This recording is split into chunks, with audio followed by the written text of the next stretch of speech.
பர்திமேயு சுவிசேஷ ஊழியங்கள் வழங்கும் நற்செய்தி நேரம். தேவ செய்தி பாஸ்டர் ஆர். அகஸ்டின். இந்த நாளில் உங்களோடு நான் பேசி வருகிறேன். நீதிமானுடைய வீட்டில் என்ன உண்டு? ஏன்னா நீதிமான்னா யாரு? முதல் செய்தியில் உங்களுக்கு சொன்னேன், 3 விதமான காரியங்களை சொன்னேன். நீதிமானுடைய வீட்டிலும் அநேக பொக்கிஷங்கள் உண்டு. ஒரே வார்த்தையில் ஆண்டவர் எழுதி வச்சுட்டு போயிட்டார், சாலமோனை கொண்டு. ஆனால் நீதிமானுடைய வீட்டில் என்ன இருக்குது? நீதிமான்னா யார்? அதை குறித்து சொன்னேன். ஒருத்தனும் இல்லை. யோபு சொன்ன வார்த்தையை உங்களுக்கு சொன்னேன், ஸ்திரீகளிடத்தில் பிறந்தவன் நீதிமானாய் இருப்பது எப்படினார். ஏசாயா சொன்னார், நீதிமான் மரித்து போகிறான், கடந்து போகிறான், அவனை நினைக்கிறது கூட ஆள் இல்லை. நல்லவன் எடுத்துக்கொள்ளப்படுகிறான். இந்த எடுத்துக்கொள்ளப்படுகிறதுக்கு என்ன இருக்க போகுது? ஏன்னா வேதத்தில் 2 பேரை பார்க்கிறோம். ஒன்று ஏனோக்கு, அவன் திருமணமாகி குடும்பத்தோடு வாழ்ந்து கிட்டத்தட்ட பிள்ளைகளை, குமாரத்திகளை பெற்றுக்கொண்டவன். ஆனால் தேவனோடு சஞ்சரித்து கொண்டிருக்கையில் காணப்படாமல் போனவன். இந்த எலியா எடுத்துக்கொள்ளப்பட்டவன். என்ன இருந்துச்சு? நீதிமான்கிட்ட எடுத்துக்கொள்ளப்பட போகும்போது ஒன்றும் இருக்காது. அப்போ வேதம் சொல்கிறது பொய்யா? நீதிமானுடைய வீட்டிலே அநேக பொக்கிஷங்கள் உண்டு அப்படின்னு சொல்கிறாரே, அது என்ன பொக்கிஷம்? உங்களுடைய வேதாகமத்தை எங்கே இருந்தாலும் சரி தேடி கையில் எடுத்து ஏசாயா தீர்க்கதரிசியின் புஸ்தகம் 33வது அதிகாரத்தில் 6வது வசனத்தை, ஏசாயா தீர்க்கதரிசி, பழைய ஏற்பாட்டில் ஏசாயா தீர்க்கதரிசியின் புஸ்தகம் 33ஆம் அதிகாரத்தில் 6வது வசனத்தை எல்லாரும் தேடி எடுப்பீங்களா? அப்படி தேடி எடுக்கிற வரைக்கும் நீங்களும் நானும் சேர்ந்து பாடுமா? அல்லேலூயா.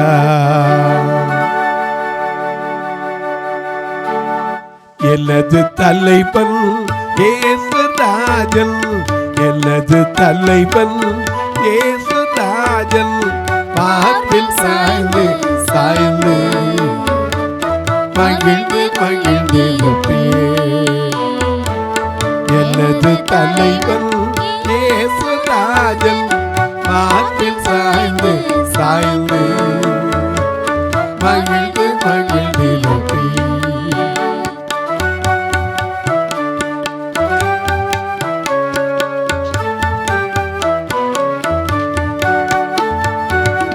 இதய தெய்வம், எனது தெய்வம், இரக்கத்தின் சிகரம், இழந்த தெய்வம்,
எடுத்திருப்பீங்க.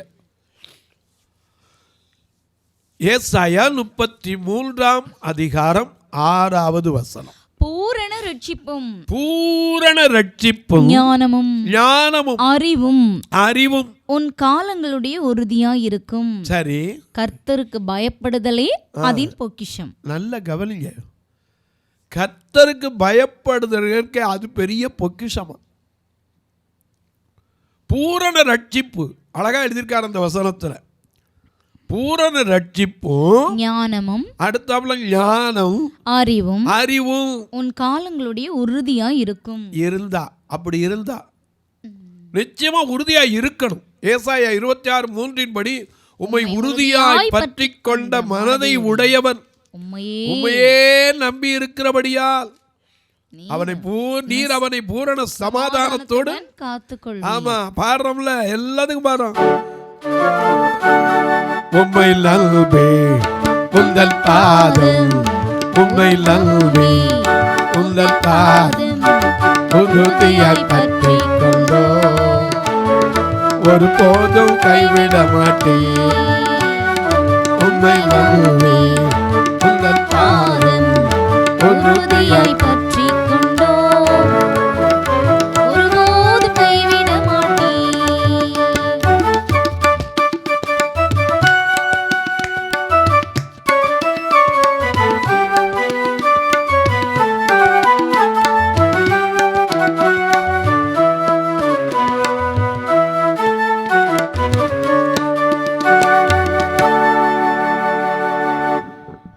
உறுதியாய் இருந்தா அழகா சொன்னார். பூரண ரட்சிப்பு.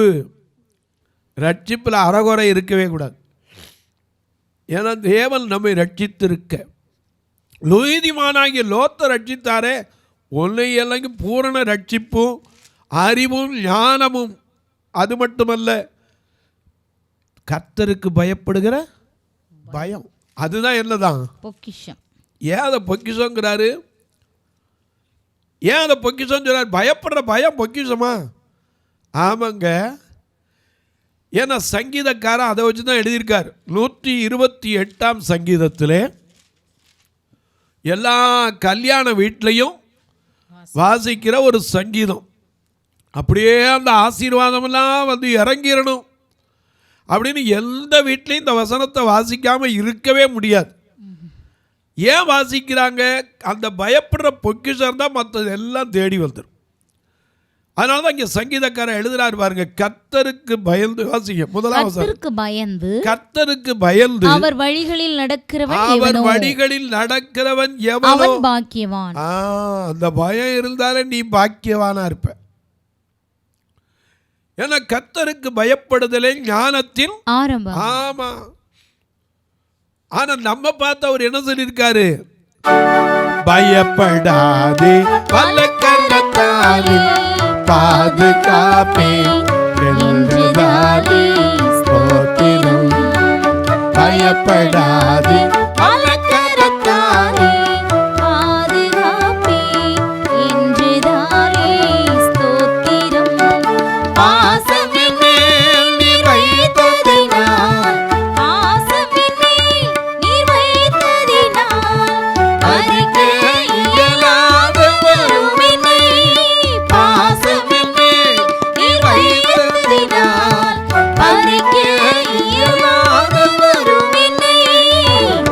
என்னை மறவார் இயேசுநாதா, உந்தன் தயவால் என்னை நடத்தும். என்னை மறவார் இயேசுநாதா, உந்தன் தயவால் என்னை நடத்தும்.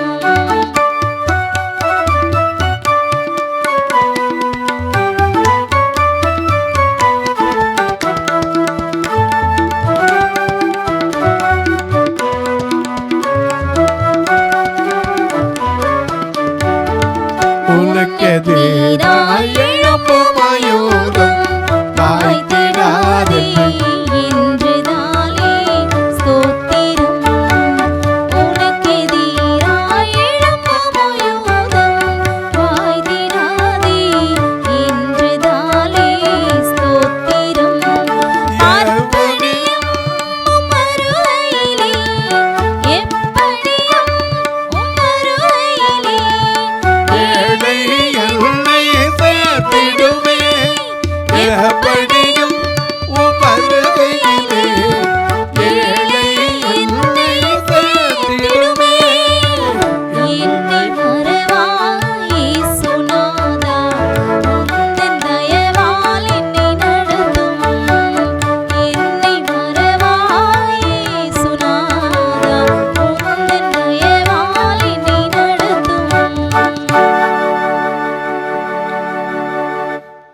கர்த்தருக்கு பயந்து அவருடைய வழிகளில் நடக்கிறவன் யாரு? பாக்கியவான். அது மட்டுமல்ல, வாசிங்க, அவன் உன் கைகளின் பிரயாசத்தை சாப்பிடுவாய். இன்னைக்கு அநேகருடைய கைகளின் பிரயாசத்தை அடுத்தவன் சாப்பிட்டு இருக்கான். ஏன்னா மாசம் சம்பளம் வாங்கின உடனே என்ன செய்யறாங்க? கடன், வட்டிக்காரன், கடன்காரன், லோனு, இஎம்ஐ. எப்படா உங்களை இஎம்ஐல கடன்காரனாக்குவோம் காத்திருக்காங்க. அதனால உங்களுக்கு ₹1 செலுத்தி ஏர் கண்டிஷனை எடுத்துக்கொண்டு போங்கள். ஏன்னா அதுக்கு பின்னாடி தானே பிரச்சனையாக இருக்குது. ₹1 கொண்டு வீட்டில் வச்சாச்சுன்னா திருப்பி என்ன செய்ய முடியாது. கலெக்டருக்கு ₹1000 கொடுக்கணுமே, மாற்றுறதுக்கும் கொடுக்கணும், கலெக்டருக்கும் காசு கொடுக்கணும். ஆனால் விளம்பரம் எப்படி? ₹1 கொடுத்தால் போதும். 10 ஏசி வாங்கினால் ஒரு ஸ்மார்ட் டிவி இலவசம். எல்லாம் விளம்பரம் வரும். எதுக்கு? எப்படியாவது உன்னை என்ன செய்யணும்? கடன்காரனா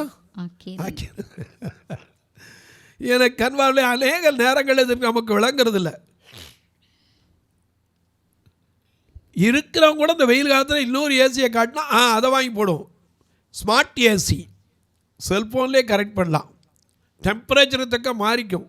ஏதாவது ஒன்று சொல்லி மனுஷனை இழுக்கிறதுக்கு இன்னைக்கு இஎம்ஐ. கடைசியில் சம்பளத்தை வாங்கிட்டு வீட்டுக்கு வரும்போது என்ன இருக்க மாட்டேங்குது, அவ்வளோதான்.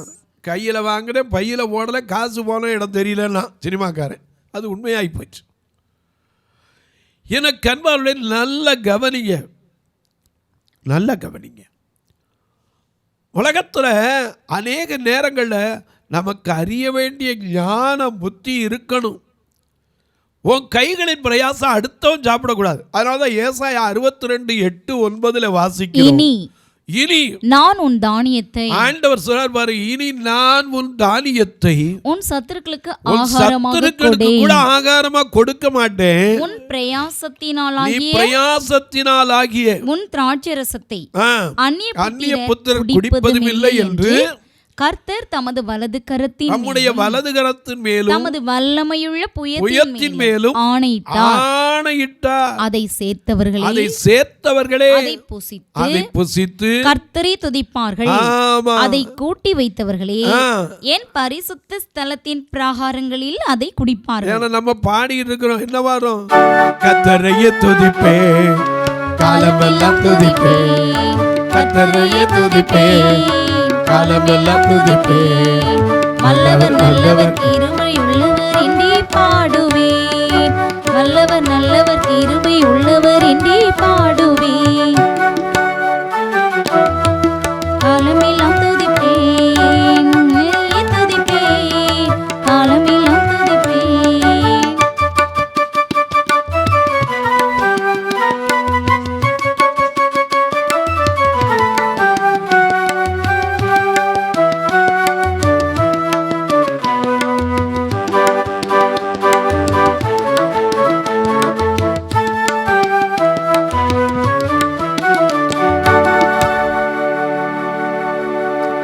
கர்த்தரையே துதிப்பேன், காலமெல்லாம் துதிப்பேன், நல்லவர் வல்லவர் கிருபை உள்ளவர் தான். ஆனால் நாம் அவர் சொன்னதை கேட்கணும்ல. அநேக நேரம் கல்யாணத்தில் எல்லா வீட்லையும் வாசிக்கிறோம், உன் கைகளின் பிரயாசத்தை நீ சாப்பிடுவாய். எத்தனை வீட்டில் கைகளின் பிரயாசம் வீடு வந்து சேருது? எரேமியா சொன்னபடி என் ஜனங்கள் 2ஆம் அதிகாரத்தில் 13ஆம் வசனத்தில் வாசிக்கிறோம், என் ஜனங்கள் 2 தீமைகளை செய்தார்கள்.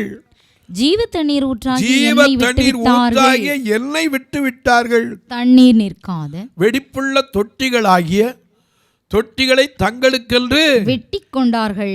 ஆமா, ஆண்டவரை விட்டுட்டோம். முதலாவது சம்பளம் வாங்கினோன்னா முதல் யாருக்குரியது? முதலாவது தேவனுடைய ராஜ்யத்தையும் அவருடைய நீதியும் தேடுங்கள். எத்தனை பேர் முடியுது? இப்போ ஏன்னா ஏடிஎம் கார்டில் வந்துடுது, முடிய மாட்டேங்குது. எனக்கு கண்பாருடைய கர்த்தருக்கு பயப்படுறது பெரிய பொக்கிஷங்க. கர்த்தருக்கு பயந்து அவருடைய வழிகளில் நடக்கிறவன் இவனோ அவன் பாக்கியவான். அவன் கைகளின் பிரயாசத்தை, உன் கைகளின் பிரயாசத்தை நீ சாப்பிடுவாய், உனக்கு பாக்கியமும் நன்மையும் நன்மையும் உண்டாயிருக்கும். உன் மனைவி நல்ல கவனிங்க. அப்படி ஆண்டவருக்கு பயப்படுறவனுடைய மனைவி எப்படி இருப்பாளா? வீட்டோரங்களில் கனி தரும் திராட்சை கொடியை போல. இல்லையா? திராட்சை ரசம் பார்க்கிலோ இனிமையானவரே, திராட்சை ரசம் பார்க்கிலோ இனிமையானவரே, ஒற்றுள்ள பரிமளமே, உலகெல்லாம் உள்வசமே.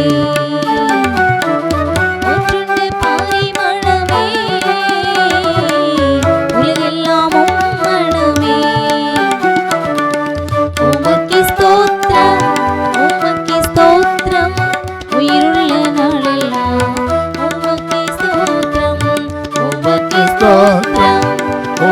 ஸ்தோத்திரம், உயிருள்ள நாளெல்லாம் உமக்கு ஸ்தோத்திரம். எனக்கு அன்பானே, உன் மனைவி வீட்டோரங்களிலே கனி தரும் திராட்சை கொடியை போல் இருப்பாள். திராட்சை மரத்தினால ஒண்ணுமே செய்ய முடியாது, ஆனா அது கனி தரும் செடி.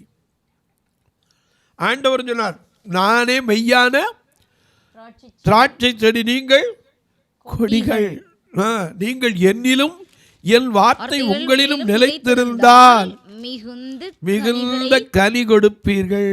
எனக்கு அன்பானே, ஆண்டவர் அப்படித்தான் எதிர்பார்ப்பு. ஒரு திராட்சை தோட்டத்தை உண்டாக்கி கல்லு பறக்கி வேலி அடைச்சு நல்ல கனிதரன் ஆலையை கட்டி அதுல கோபுரத்தையும் கட்டி வச்சிருந்தார்.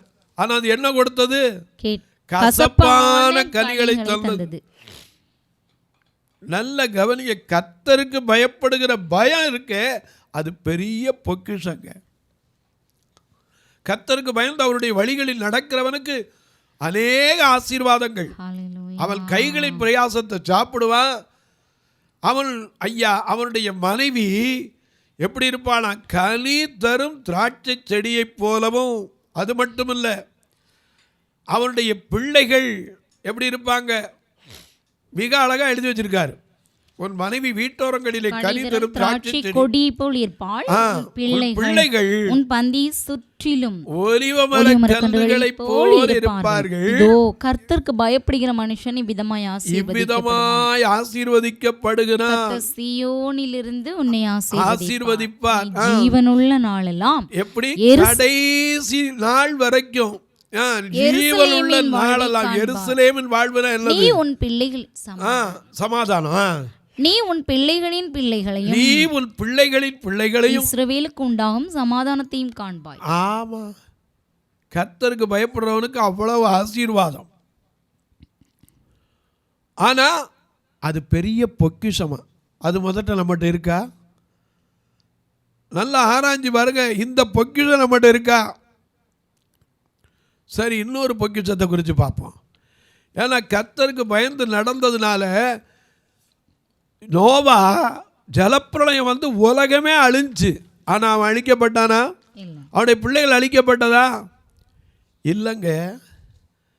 கர்த்தருக்கு பயந்து அவருடைய வழிகளில் நடக்கிறவன் பாக்கியவானான். முதல்ல அவனுக்கு தீங்கு நாளில் கூட எந்த தீங்கு அவனுக்கு என்ன செய்யாது, தொடாது. ஊரே பஞ்சத்தில் இருக்கு.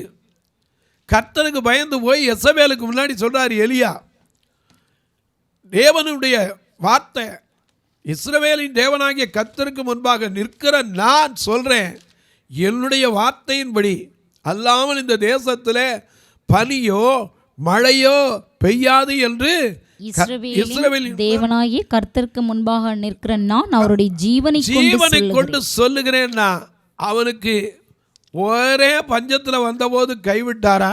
இல்ல. அதனால்தான் நாம பாடுறோம், எலியாவின் தேவன் நம் தேவன், வல்லமையின் தேவன் நம் தேவன், எலியாவின் தேவன் நம் தேவன், வல்லமையின் தேவன் நம் தேவன், தாசர்களில் ஜெபம் கேட்பார், வல்ல பெருங்காரியம் செய்திடுவார், தாசர்களில் ஜெபம் கேட்பார், வல்ல பெருங்காரியம் செய்திடுவார், கர்த்தரே தேவன்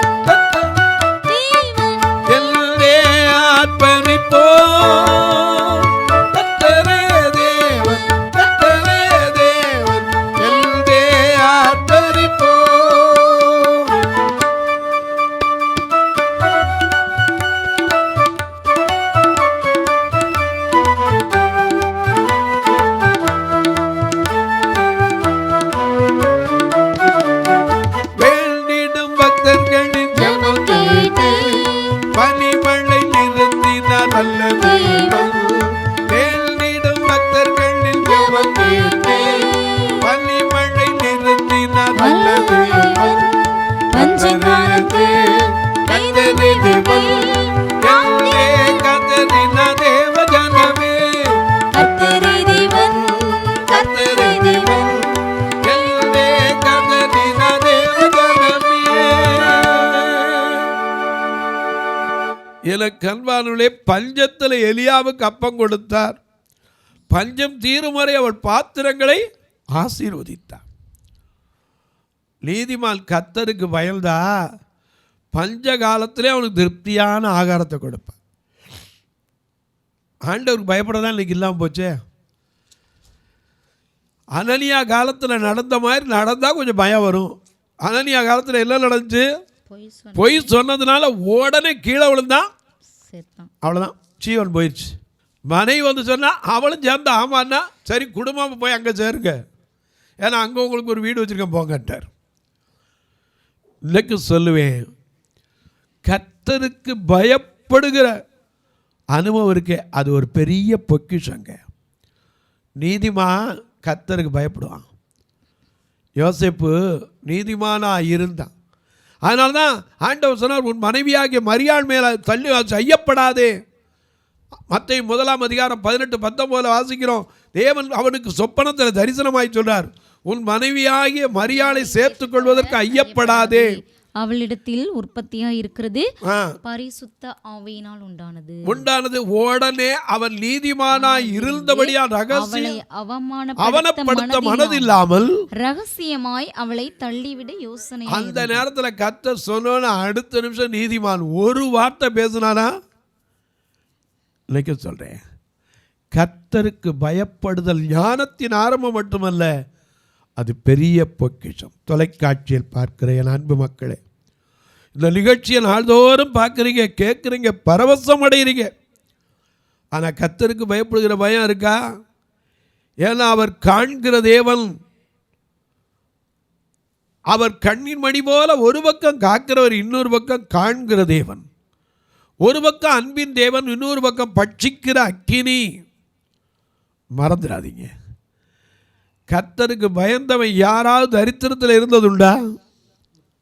ஒருத்தனை சொல்லுங்க பார்ப்போம்.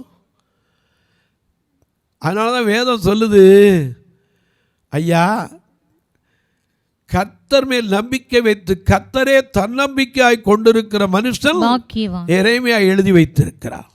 பயப்படுகிறது பெரிய பொக்கிஷங்க. அதிகாரிக்கு பயப்படுவோம், ஓனருக்கு பயப்படுவோம், ஆனால் கர்த்தருக்கு பயப்படுறோமா?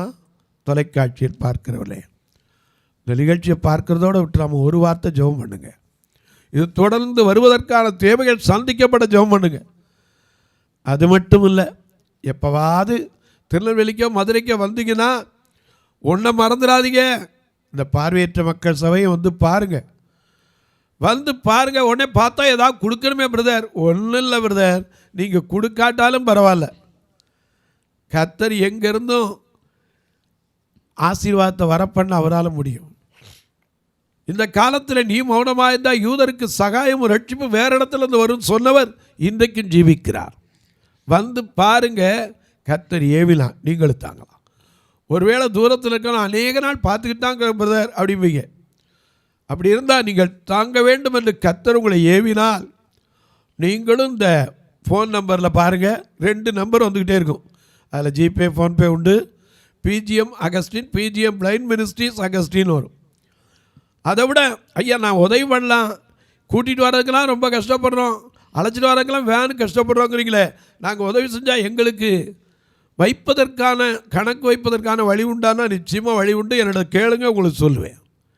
உங்கள் ஜெபக்காரி எது இருந்தாலும் காலை 10 to 5 சொல்லலாம். இப்போ உங்களுக்காக ஜெபிக்கட்டுமா? நல்ல பிதாவே, நன்றியோடு துதிக்கிறோம் சுவாமி. கர்த்தருக்கு பயந்து அவருடைய வழிகளில் நடந்தவன் சிறைச்சாலையிலிருந்து உயர்த்தப்பட்டான். கர்த்தருக்கு பயந்து ஐயா அவரையே நம்பி நின்ற தாவீது கோலியாத்தை முறியடிக்கத்தக்க ஞானத்தை பெற்றான். கர்த்தருக்கு பயந்து நின்ற ஒருவரும் வெட்கப்பட்டதில்லை. இந்த உலகத்தில் உண்மையில் நம்பிக்கை வைக்கிற ஒவ்வொருவரும் உமக்கு பயந்து அவர்கள் இருக்கும்போது அவருடைய குடும்பங்கள் ஆசீர்வதிக்கப்படட்டும், அவருடைய தொழில் ஆசீர்வதிக்கப்படட்டும், பிள்ளைகள் ஆசீர்வதிக்கப்படட்டும். உமக்கு பயப்படுகிற பயம் பொக்கிஷம் என்பதை ஒவ்வொருவரும் அறியட்டும். நீதிமான் கர்த்தருக்கு பயந்து நடக்கிறான். அவன் வீட்டிலே அநேக பொக்கிஷங்கள்ல முதலாவது பொக்கிஷம் பயம், பூரண ரட்சிப்பு, ஞானம், அறிவு குறைவில்லாமல் கொடுத்த ஆசீர்வாதம். இந்த ஊழியத்தை தாங்குகிற, ஜெபிக்கிற, கொடுக்கிற எல்லா மக்களையும் ஆசீர்வதியும். பிறந்த நாள், திருமண நாளை நினைவு கூறுகிற மக்களுக்காய் ஜெபிக்கிறேன். அவருடைய குடும்பங்களுக்காய் ஜெபிக்கிறேன். பெரியோர் சிறியோர் பிள்ளைகளுக்காய் ஜெபிக்கிறேன். புதிதாக கல்விக்கு அடியெடுத்து வைக்கிற மக்களுக்காய் ஜெபிக்கிறேன். பல ஆண்டுகளாய் குழந்தை இல்லாமல் கண்ணீர் வடிக்கிறேன் அன்பு சகோதரிகளுக்காய் ஜெபிக்கிறேன். பிரிந்திருக்கிற குடும்பங்களுக்காய் ஜெபிக்கிறேன். பெற்றோரை பிரிந்திருக்கிற பிள்ளைகளுக்காய் ஜெபிக்கிறேன். குறிப்பாய் இந்த சூழ்நிலையில சமாதானத்தை தேசத்தில் தருவீராக. எங்கு பார்த்தாலும் நாட்டுக்கு நாடு, ஜனத்துக்கு ஜனம், ராஜ்யத்துக்கு ராஜ்யம் எதிராய் நிற்கிறதை பார்க்கிறோம். கர்த்தர் சமாதானத்தின் காரணராய் இருந்து ஒரு அழிவும் ஜனங்கள் காணாதபடிக்கு சமாதானத்தை ஊற்றுவீராக. உலகம் தர முடியாத சமாதானத்தை தருவீராக. இயேசுவின் நாமத்தில் ஜெபிக்கிறேன் நல்ல பிதாவே, ஆமென். சபை ஆராதனை ஞாயிறு காலை 10 மணி முதல் 12 மணி வரை. இடம் பர்திமேயு சுவிசேஷ ஆலயம், அன்னை சத்யா நகர், இளமனூர் அஞ்சல், சக்கிமங்கலம் வழி, மதுரை மாவட்டம். பின்கோட் 625201 மற்றும் பர்திமேயு சுவிசேஷ ஜெப வீடு, flat number 107, Eden garden, Muthur, Tirunelveli. Pincode 627011. சிறப்பு உபவாச கூட்டம் ஒவ்வொரு மாதமும் 2வது சனிக்கிழமை காலை 10 மணி முதல் 1 மணி வரை நாகர்கோவில் YMCA ஹாலில் வைத்து நடைபெறுகிறது. மற்றும் ஒவ்வொரு மாதமும் 4வது சனிக்கிழமை காலை 10 மணி முதல் 1 மணி வரை திருநெல்வேலி புதிய பேருந்து நிலையம் அருகில் உள்ள கிரேஸ் ஹாலில் வைத்து நடைபெறுகிறது. எங்கள் எல்லா ஆராதனைகளிலும் கலந்து கொண்டு தேவனை மகிமைப்படுத்த அன்பாய் அழைக்கிறோம். உங்கள் உதாரத்துவமான காணிக்கைகளினால் இவ்வூழியத்தை தாங்க விரும்பினால் R. Augustine, account number 5021364331, IFSC code IDIB 000B066, Indian bank, BP Kulam, Madurai. GPay number 9842181917, BGM ministries மற்றும் 9442559772, பிளைண்ட் மினிஸ்ட்ரீஸ் அகஸ்டின். உங்கள் தொடர்புக்கு பாஸ்டர் R. அகஸ்டின், பர்திமேயு சுவிசேஷ ஊழியங்கள், நாகமலை, புதுக்கோட்டை, மதுரை 625019. தொலைபேசி எண்கள் 9842181917 மற்றும் 9442559772. கர்த்தர் தாமே உங்களை ஆசீர்வதிப்பாராக.